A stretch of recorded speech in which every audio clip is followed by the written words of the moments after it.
Welcome to Whine and Dine. I'm your host, Clayton Carroll, and we are happy to announce that this is now the #1 show series on campus, raking in a total of 5 views on Boise State TV. Today, we are whining about parking on campus, Aramark food services, and a cult? All this and more up next on Whine and Dine.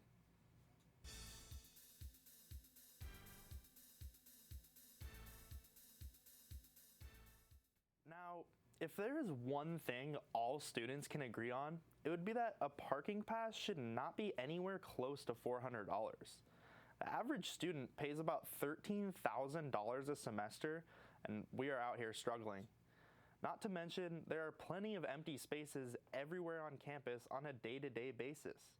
The other day, I ran into the communications building to grab some equipment and got a ticket within the 15 minutes that I was inside. We need to have at least more 30-minute parking close to campus. I should be able to park in somewhere near the sub and go grab a Chick-fil-A or something before it's gone. Not only does BSU charge a ridiculous amount for parking, but the ticketers show no mercy. Our correspondent, David Bridgman, took a closer look at the parking problem troubling our campus. This sucks. This sucks too. And you know what? While I'm at it, all this sucks too. Unaffordable rent, stingy landlords, poor quality of life, and not enough space. You may think I'm talking about housing for students, and I am, but I'm also talking about housing for cars, aka parking lots.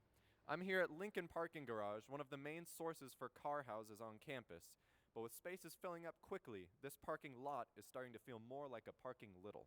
According to an article from the university's own The Arbiter, parking is an issue that gets brought up every year, yet students feel nothing gets done about it. Common complaints include overselling of permits and high prices at meters. And with prices reaching levels beyond even iPhones with Flappy Bird installed, students are forced to park illegally and still save money. In their minds, even if you do get a permit, there's no guarantee you'll even be able to park. It's common to see Lincoln and Brady garages filled out to the brim as cars spill out into the adjacent neighborhoods.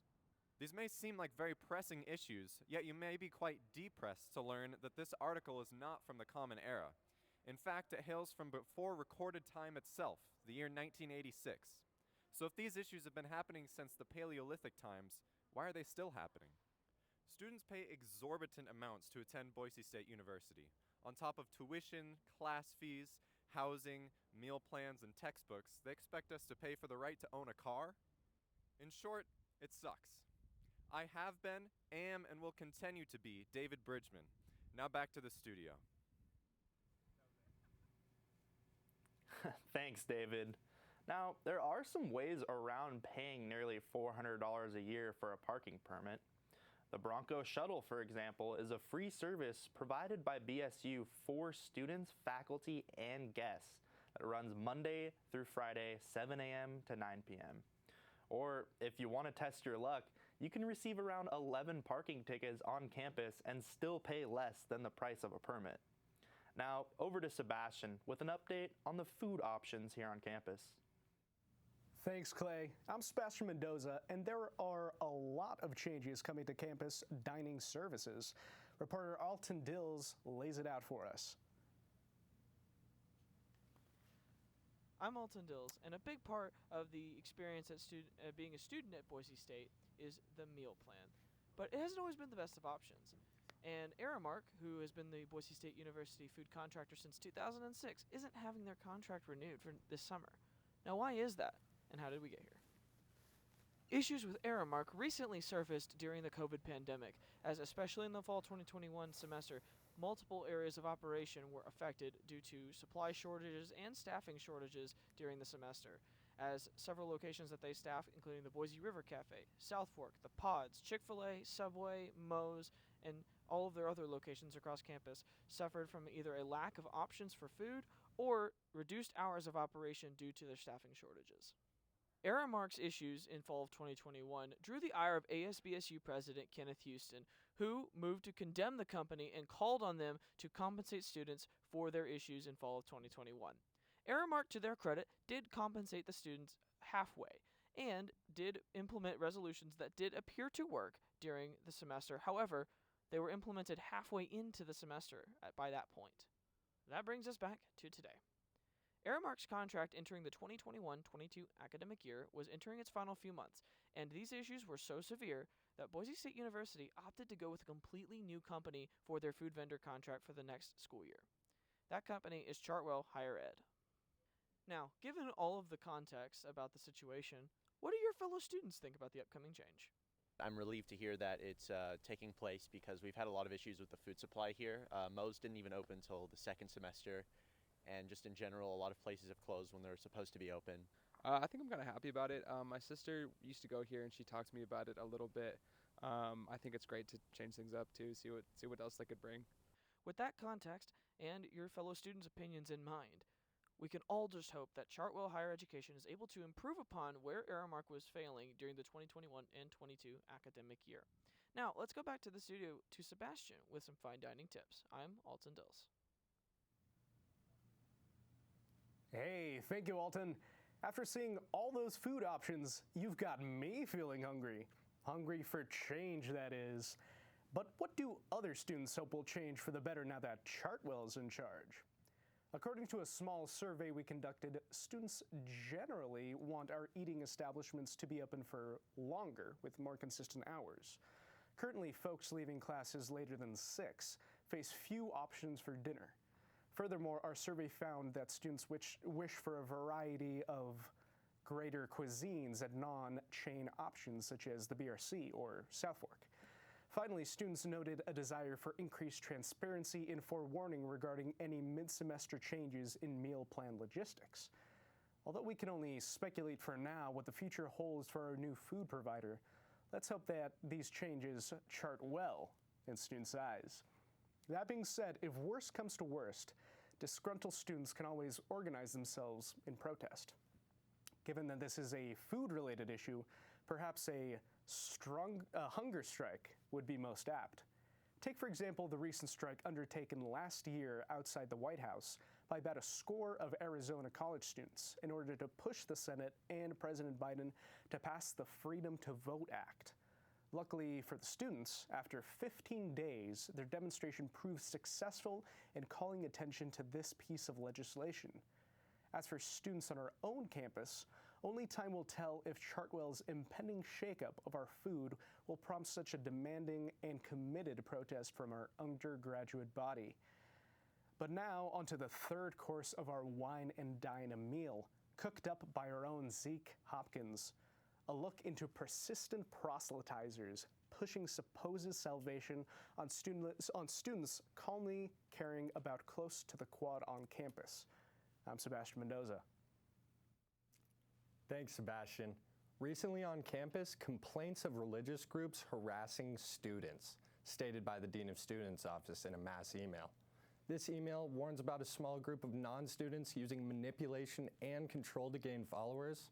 Boise State administration received complaints claiming to feel harassed by this group's communication with people walking or just studying alone in our public spaces. The dean's office also explained additional warning signs to look out for, including a reluctance to identify the specific church they are on behalf of, excessively friendly, attentive, and caring in an attempt to be persuasive, persistent in their correspondence that you join or attend events, and even attempts to control areas of your daily life. Many of the students who have been approached on campus have had a difficult time attempting to identify the specific group. However, let's check in with Bram, who's on campus with more on this story. Thanks, Zeke. My name is Bram Downs, and I'm here with student Noah Alexander, who was contacted by the supposed cult that has been mentioned here by the Dean of Students at Boise State. Let's see what he has to say. So Noah, how did this group originally try and contact you? Well, I was working alone in the sub, and then while I was busy, a group of them just walked up and started asking me questions about if I wanted to go with them to do a little group meet thing. And then when I said I wasn't, they said they were very flexible and that they could do individual meetings and things like that. But then eventually they kind of just went away after I declined them. Did they mention which religious group they were affiliated with? Looking back on it, they didn't. I just kind of assumed that they're like the same as me, like Christian, but yeah, they weren't that specific about what their beliefs were at the time. The Dean of Students mentioned in his email that this group has used tactics of isolation and pressuring potential new members into paying tithes for their church. Did you experience any of these tactics? The main one was like they invited me to like do one-on-one sessions if I was too busy. So that was like the main like isolation thing, but I never like got to the point where they would start asking me for money or anything like that. What was the outcome of this interaction that you had with the members of this supposed cult? After I declined them a few times, they just kind of asked if I wanted their phone number to keep in contact, and I said no. And then they kind of just went on the way and started asking other people in the sub. Thanks so much, Noah. This has been Bram Downs with UTP. Back to you in the studio.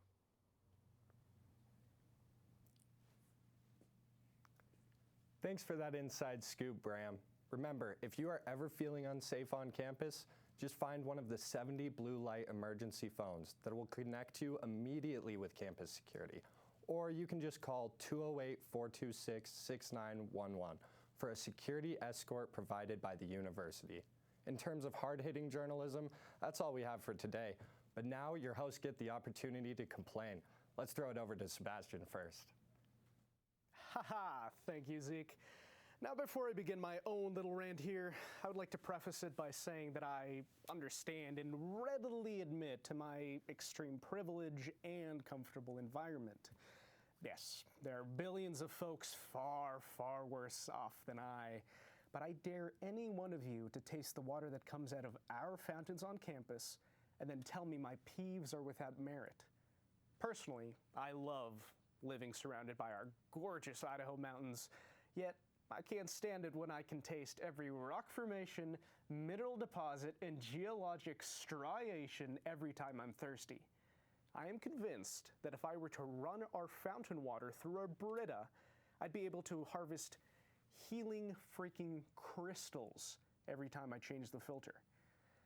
Just to make my gripe a little teensy bit clearer, I think that the water on campus, the free water from our fountains, tastes like I have swap spit, so to speak, with one of the many aquatic species native to the Boise River. In fact, my distaste for the gratis aqua offerings on campus has grown so severe that I have devised a theory which posits that our fountains keep spouting unpalatable hard water so that students are pushed somewhat subconsciously to purchase one of the many bottled refreshments from a food vendor. However, at the end of the day, my conspiracy theory is just that, a theory, not able to be proved or disproved really. But if I end up mysteriously drowned in the very same river the shadowy campus water cabal would have us drink, then know, dear viewer, that perhaps I was onto something. ... Anyway, Clay, what's got your boxers in a knot today? Thanks, Sebastian. Well, with In-N-Out being easily the best burger place on planet Earth, many people in Boise have questioned why In-N-Out isn't here. Some people often say, and I quote, "We don't need In-N-Out, we have Five Guys." Well, anyone who thinks Five Guys even compares to In-N-Out should have to pay a fee and attend a 1 full week burger education course. Okay, fine. I guess you could argue that the Cajun seasoning on Five Guys French fries does indeed slap, but they are also 2 times more expensive. Anyways, now that I've gotten my weird obsession about In-N-Out out of the way, let's talk about another huge issue us college students face: late night food options. Past 10 p.m., there's literally no food options anywhere on campus or even in Boise. It's like all these restaurants are completely unaware that college students stay up late, and there is a bunch of people who would buy their food. I am one Richard's hot dog away from getting my stomach checked out by a professional. An estimated 6,400 residents live within a half-mile block of River's Edge, yet there are 0 options anywhere close to it. thousands of hungry college students after 10, and plenty of opportunities to grow as a restaurant or even a food truck. Now that I've gotten that off my chest, let's see what Zeke has to rant about. Thanks, Clay. I'll start off by asking, what is the value of your Boise State degree? And are you really getting all you deserve out of our university? An article posted from College Factual analyzed this idea of value for us, with their average tuition price estimating around $35,000 a year for out-of-state students, and the majority of our school being non-Idaho natives. This is alarming. The total price estimated for a student is nearly $150,000 for 4 years. It is important to take into account that this number can be drastically changed by scholarships and grants, of course, but with these numbers, all of them are surprising. The more important thing is the value we get out of our learning. When looking at total costs for the 2022 year, you can find that over $48 million are spent just on athletics alone. I don't know about you, but my football team being successful is a lot less meaningful than my education being of value. And going back to that article I was discussing, it also uses a grading system for evaluating school value on a national scale. They state that out of the 1,472 similar schools, we are ranked at 1,314 on this list, clear at the bottom with an F rating. In the eyes of this article, we just aren't getting the bang for our buck when it comes to Boise State. Maybe it's just me, but even if this article has zero credibility, it is still a blow to morale to think of how many people have this perception of BSU, and that its administration continually prioritizes their benefit over the average individual. As students, we need to define the value we want out of this school. Well, that's all the complaining we have time for today. I'm Zeke Hopkins. I'm Clayton Carroll. And I'm Sebastian Mendoza. Thanks for whining and dining with us. Cheers.